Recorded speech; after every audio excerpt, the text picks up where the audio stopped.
Have you ever wondered if worry is just a mirage, a trick of the mind that keeps us from living fully?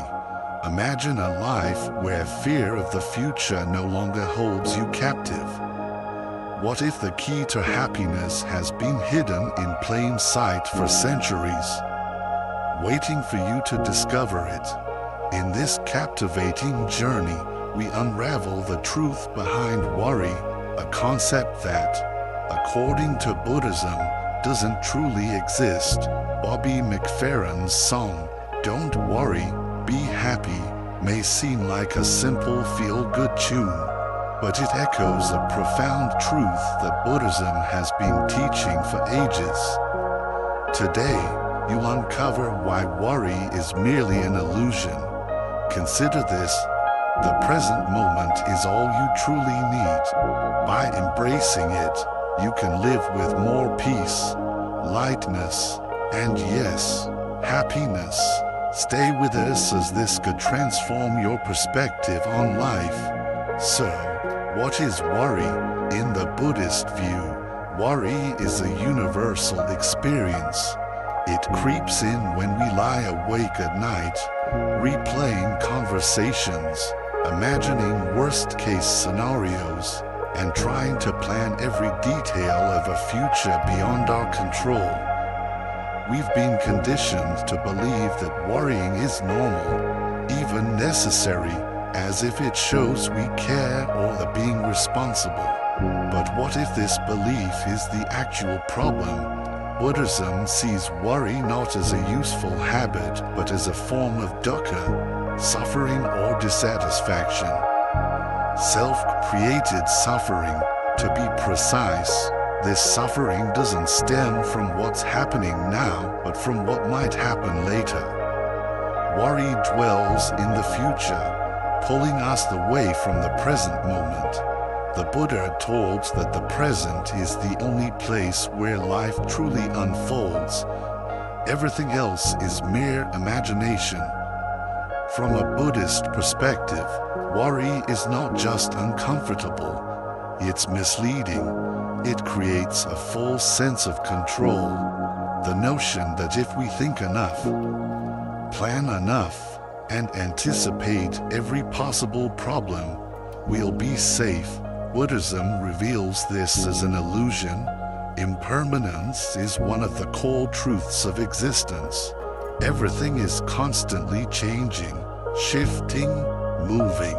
No matter how much we prepare, life will always surprise us. Worry also arises from attachment, upadana in Pali. We cling to outcomes, to people, to situations going a certain way. When our grip tightens, our fear grows. We fear losing what we have or not getting what we want. And that fear feeds worry, keeping our minds racing. Buddhism doesn't say we shouldn't care. It says we shouldn't cling. Clinging creates dependency, and dependency fuels anxiety. The Buddha used a powerful metaphor to illustrate this. Imagine a person walking through a forest who suddenly gets hit by an arrow. That arrow is real. It's painful. But instead of treating the wound, they shoot themselves with a second arrow. That's worry. That's us. Every time we relive pain in our minds, imagine new dangers, or obsess over things beyond our control.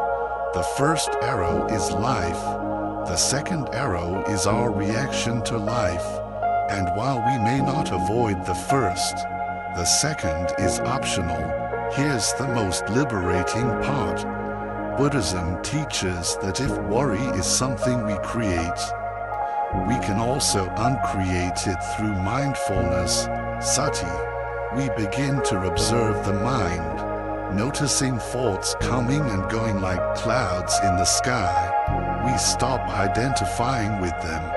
We start to see clearly and calmly that worry is not something we are. It's something we experience. Anything we can observe, we can release. When you sit in meditation and a wave of worry appears, the practice is not to fight it. You simply label it as worry, breathe, and let it pass. In that moment, you're reclaiming your peace, not by fixing the future, but by returning to the now. So, what is worry according to Buddhism? It's a habit of the untrained mind, a product of fear, clinging, and ignorance. And it is absolutely possible to live without it, not by pretending problems don't exist, but by seeing through the illusion that worry solves them. The more we train our mind to stay present, the more we realize that this moment, right now, is not only enough, it's all we truly have. The mind's trap, how we create suffering with thoughts, is a story we tell ourselves. The mind spins narratives daily about who we are, what we need, what might happen, and what we should fear. Most of the time, we believe these stories without question, but Buddhism teaches that the untrained mind becomes a trap, a source of confusion, fear, and suffering. Worry is one of the clearest examples of this trap. As we delve deeper, we'll explore how living in the present is the real antidote. Ready to discover more? Let's transition into the next chapter of our journey. As we continue our exploration, remember that living in the present moment is where true happiness resides. It's not about controlling life, but trusting it, embracing the now with all its imperfections. When you fully embrace the present, something incredible happens. The constant chatter in your mind begins to quiet down. The heavy weight on your chest starts to ease. You stop spinning tales of what might go wrong. Stop turning tiny thoughts into towering mountains. And instead, you find presence. You find peace. But you might wonder, how do you stay present when life feels so uncertain? The secret isn't in controlling life. It's about trusting it. Being present doesn't mean everything is perfect. It means you're courageous enough to stay with what is, rather than fleeing from what might be. And here's a little known truth. When you're truly present, you make better decisions. You see things more clearly. You respond instead of reacting. You breathe instead of panicking. That space between thought and action, that's where your power lies. That's where your freedom is born. We don't have to live as captives of our minds. We can train ourselves to return to the present again and again. No guilt, no rush. Just gently come back to the breath, to the body, to the now, because the truth is, this moment is the only place where happiness can truly exist.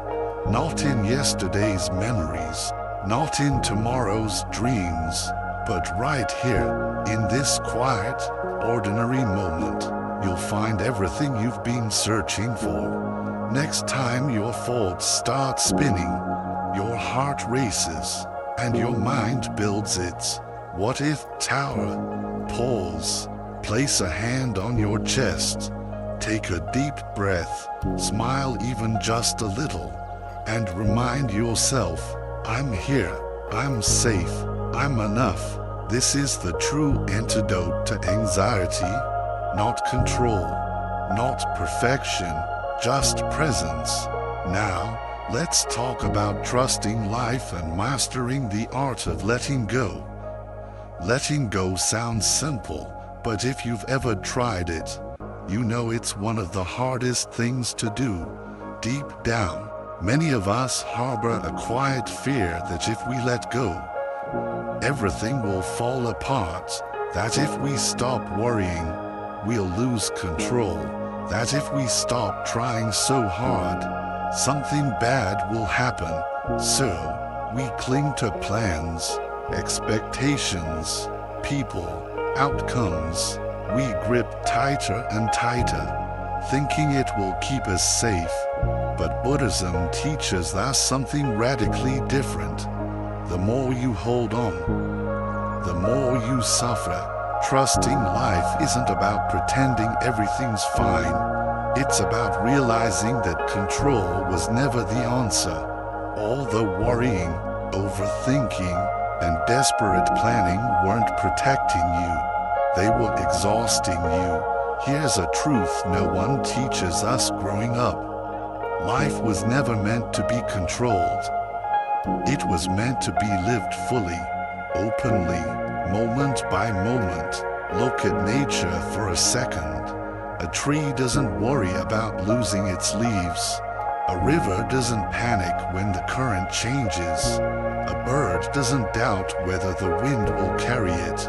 There's an inherent trust in the natural world, a quiet, deep trust in the flow of things. Buddhism invites us to remember that we're not separate from that flow. We are nature, we are life happening in real time. When we fight that, we suffer. When we resist, we contract.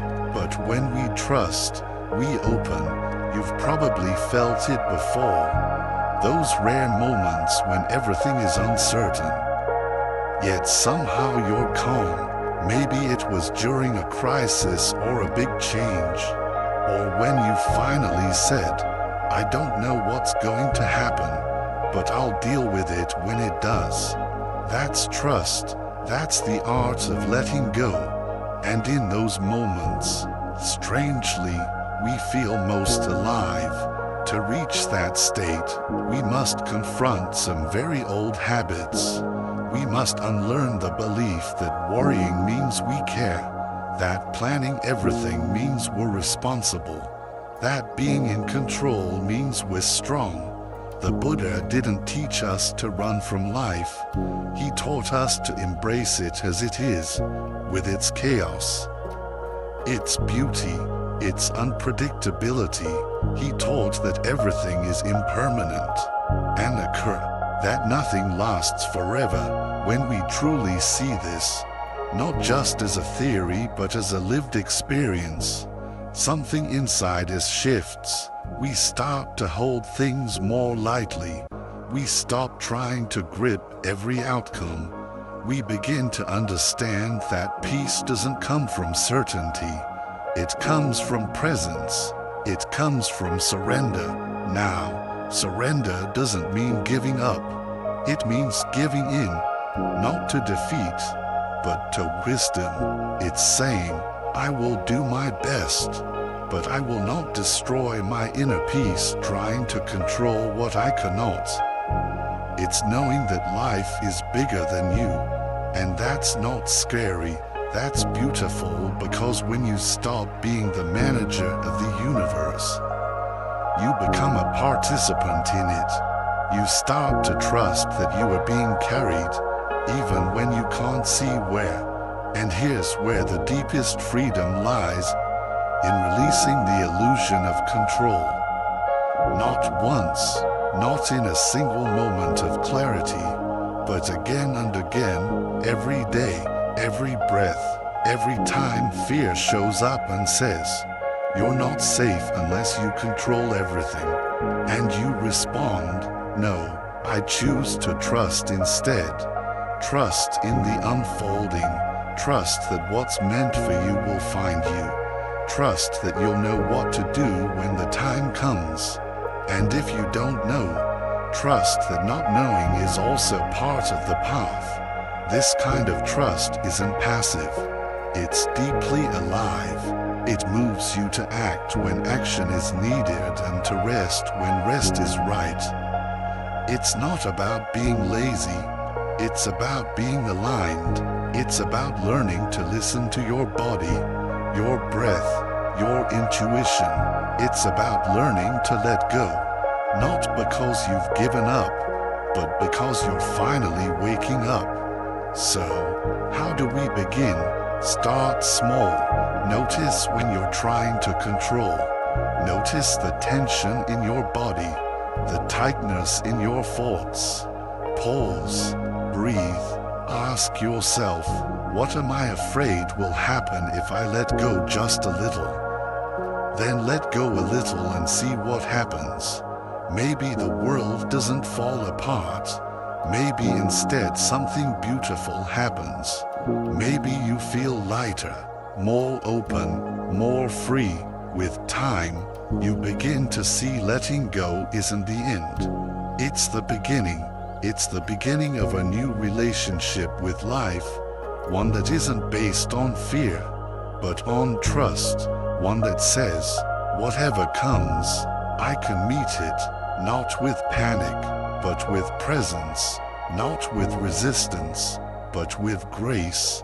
That's the invitation of the Buddhist path, to stop clinging, to start trusting, to let life be life, and to let yourself be free. Maybe Bobby McFerrin was onto something deeper than we thought.